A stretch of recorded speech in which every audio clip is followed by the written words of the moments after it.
बिस्मिल्लाहिर्रहमानिर्रहीम। आज की मेरी इस वीडियो का जो टॉपिक है वो यही है कि mathematics basic laws, very simple laws mathematics के जो हम डेली बेसिस पर क्वेश्चन को सॉल्व करने के करते हैं तब ये इस्तेमाल होते हैं। सो दिस बेसिक लॉज, सबसे पहले मैं शेयर करना चाहूँगा कि जो पहला लॉ अगर सिंपल इस्तेमाल किया जाता है एक्स पावर एन और एक्स पावर एम, यूँ इसके मुतालिक हम शेयर करें कि this x power n and x power m, यानी दोनों की बेस अगर सेम होगी तो फिर हम यहाँ पर क्या कर सकते हैं, दिस इनकी पावर्स आपस में ऐड हो जाएगी, यानी एक्स एन और एम ये दोनों ऐड हो जाएंगी। चलते हैं इनके कुछ चंद एग्जांपल्स मैं यहाँ पर डिफाइन करना चाहूँगा। इनिशियली पहला एग्जांपल जहाँ पर कि एक्स पावर 3 और इसके अलावा सेकंड एक्स पावर 4 दी हुई है, यानी इन दोनों की जो बेस वैल्यू है वो एक्स, इसमें भी दी हुई है एक्स पावर 3,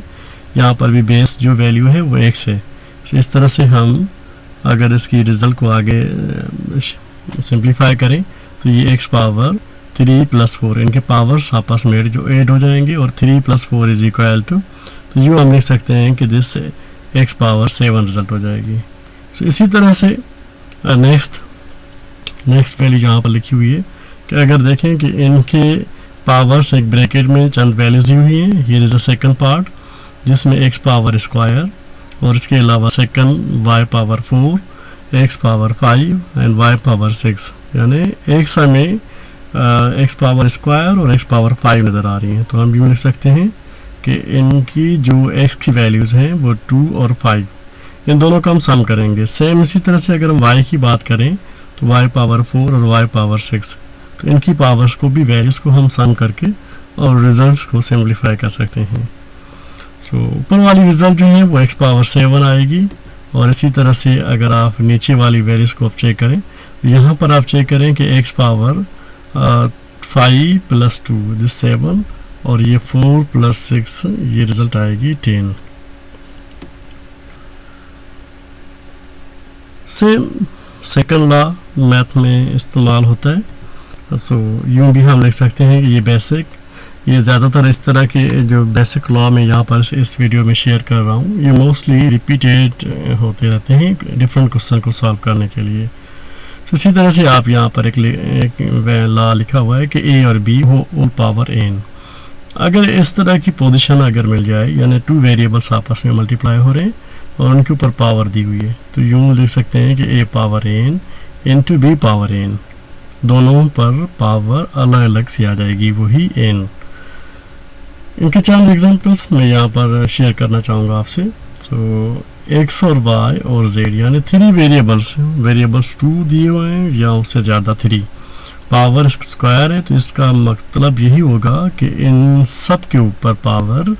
ये स्क्वायर पावर इन सब के ऊपर आ रही है, यानी एक्स के पावर के ऊपर भी पावर आ रही है स्क्वायर,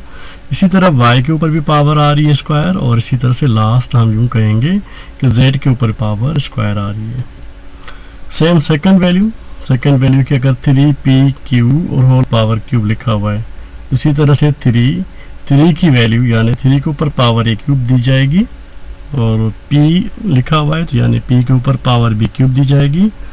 और इसी तरह से q लिखा हुआ है तो q के ऊपर भी पावर 3 दी जाएगी।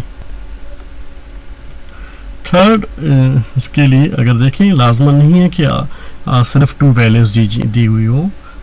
3 वैल्यूज़ दी हुई हो, उससे अगर 4 वैल्यूज़ भी आपको मिल जाएं तो इससे भी 4 या इससे ज़्यादा, फिर भी हम यही पैटर्न इस्तेमाल करेंगे कि first value a square, second value is b power 5, third is c power 5 and also fourth is d power 5। Same इस तरह से ये रिपीट होता रहेगा। लॉ नंबर 3, ये देखिए अब परिंदों, मैंने एग्जांपल यहाँ पर आप पिक्चर नज़र आ रही है कि परिंदों में भी जो ये बर्ड्स हैं डिफरेंट, पेंगुइन यहाँ पर आपको नज़र आ रही है, तो देखें इनके चलने का भी, इनके उठने बैठने का भी, इनके उड़ने का, अगर इनमें भी ये उड़ नहीं सकते हैं, बाकी जो परिंदे हैं जो फ्लाई कर सकते हैं उनमें भी एक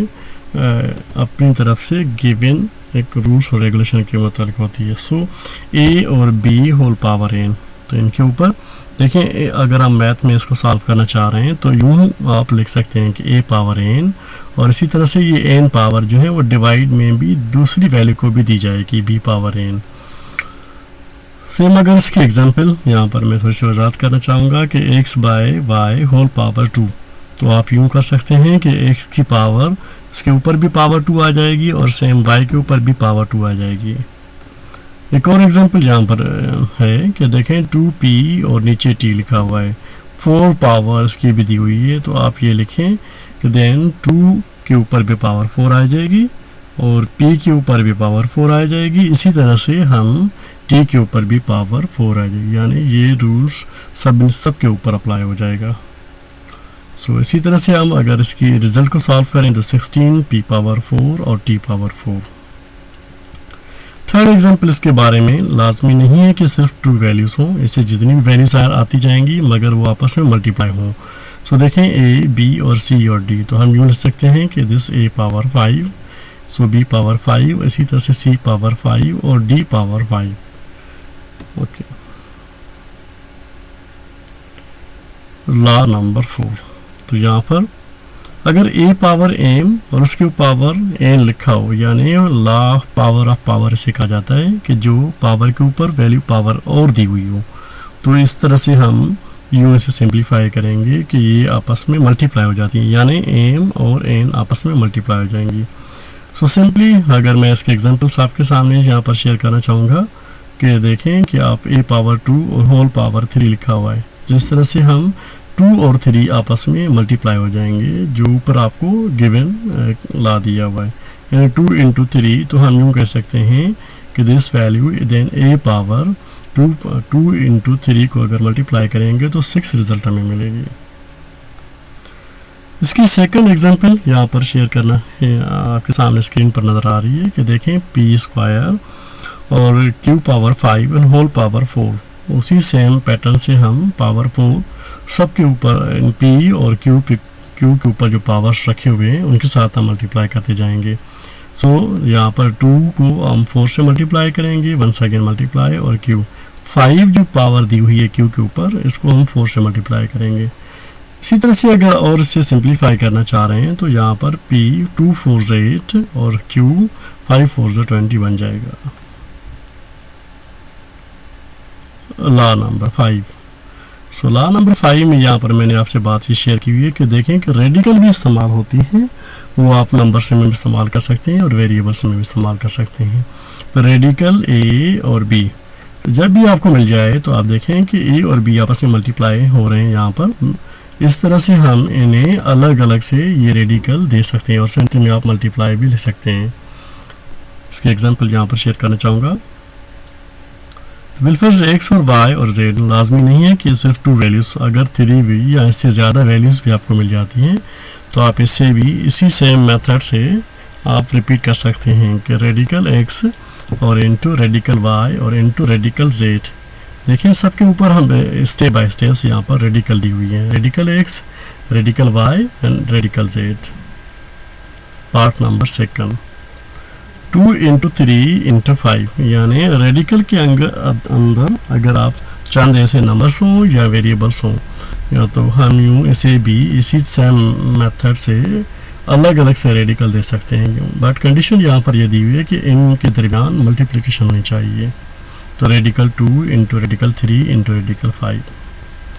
थर्ड एग्जाम्पल इसके बारे में, देन द 2 p q और z, यानी नंबर्स और वेरिएबल्स अगर हम मिले हुए हों तो फिर भी हम यही पैटर्न इस्तेमाल करेंगे कि radical 2, radical p, radical q और इस तरह से रेडिकल z, बट सबके दरमियान जो होगी वो हम मल्टीप्लाई एनी हाउ देंगे। Law number 6,